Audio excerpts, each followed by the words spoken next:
Hello. In this video, we're going to go ahead and look at an application. One day, Musk, the friendly pit bull, escaped from the yard and ran across the street to see a neighbor, who was 50 feet away. An estimate of the distance Musk ran as a function of time is given by this table. Find Musk's average velocity during her 4-second trip and estimate Musk's velocity at 2 seconds. Now, here's the thing. We have t being 0, 1, 2, 3, 4, and s is 0, 10, 25, 42, and 50. The great thing about this is that this is actually a bit different from what we saw in the question that we just saw in the previous video. And the reason that this is different is because this is just more like what you would see if you were like doing an experiment or something like that. This is just raw data. Now, with this, we don't know anything that's happening between these data points. In other words, between 0 and 1 second, we know nothing. Between 1 and 2 seconds, we know nothing. 2 and 3, we know nothing. Between 3 and 4, we know nothing. So we're not going to be able to take the limit as t goes, or as h goes to 0 at a certain point. And we specifically want to do, and that's for B. Excuse me. Now, on A, though, it says find Musk's average velocity during her 4-second trip. Now, average velocity just means the average rate of change. That's all it is. So on A here, and it says average, just the average rate of change. So I'm going to put V with a bar above. That just helps us to understand that it's an average. So average velocity is simply the slope between 0, 0 and 450. So these are the independents, these are the dependents. So this is going to make this as 50 minus 0 over 4 minus 0. And then just simplify. 50 minus 0 is 50, 4 minus 0 is 4. 50 over 4, what is that? 12.5.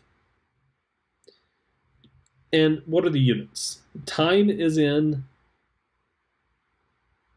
seconds, and S is in feet. So this is going to be feet per second. That tells me that the average velocity will be 12.5 feet per second. Now that seems pretty easy, and it's really not that bad. But B needs to, we need to be able to do B. B says estimate Musk's velocity at 2 seconds. In other words, it wants the instantaneous rate of change at exactly 2 seconds.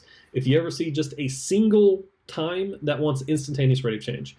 If you see 2 times, it usually wants the average rate of change between the two. Okay, so looking at B, we need to figure out a way of doing this. There are a couple of different ways.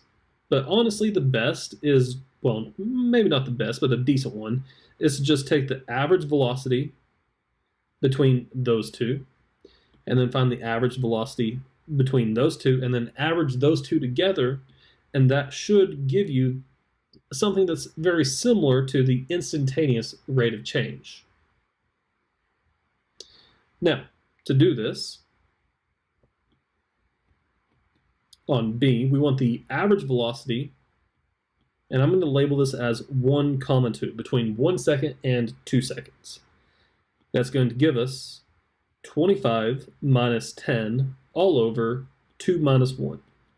Now notice 2 minus 1 is just 1, and then 25 minus 10 is 15, so this is just going to be 15 feet per second. Good. Now we're going to find the average velocity. So V bar between 2 and 3 seconds. So let's do this as 42 minus 25 all over 3 minus 2. 3 minus 2 again is just 1. That was the denominator. The numerator, something weird is happening. Oh, my arm was on there. 42 minus 25 is what? 17. So this is going to be 17 feet per second. Now this is the average velocity between 1 and 2 seconds. This is the average velocity between 2 and 3 seconds. So if that's the case, if we take the average of those two, that's going to give us a decent approximation for the average at exactly, the instantaneous velocity at exactly 2 seconds. So to do that, let's use blue. So the blue will tell us exactly the 2. So the velocity at exactly 2 seconds is going to be the average between those two, which is just 15 and 17 all over 2, which will, of course, give us 16. So that tells me that the instantaneous velocity will be approximately 16 feet per second. Can we guarantee that that's the case? No, because we don't have any data just to the left and just to the right of the two. So since we don't know that, we can't guarantee that it was running around 16 feet per second. But we have a decent approximation that that's the case, especially since the average velocity was 12.5 feet per second.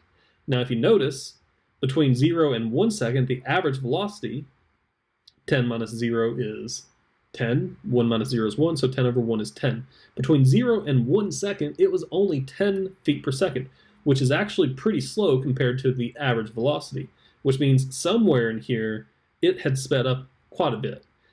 And notice that at the end, 50 minus 42 is 8, 4 minus 3 is 1, so between 3 and 4 seconds, that's even lower at 8 seconds. So that means that this had better be pretty high as a velocity. Alrighty. Well, I believe that's it for this video.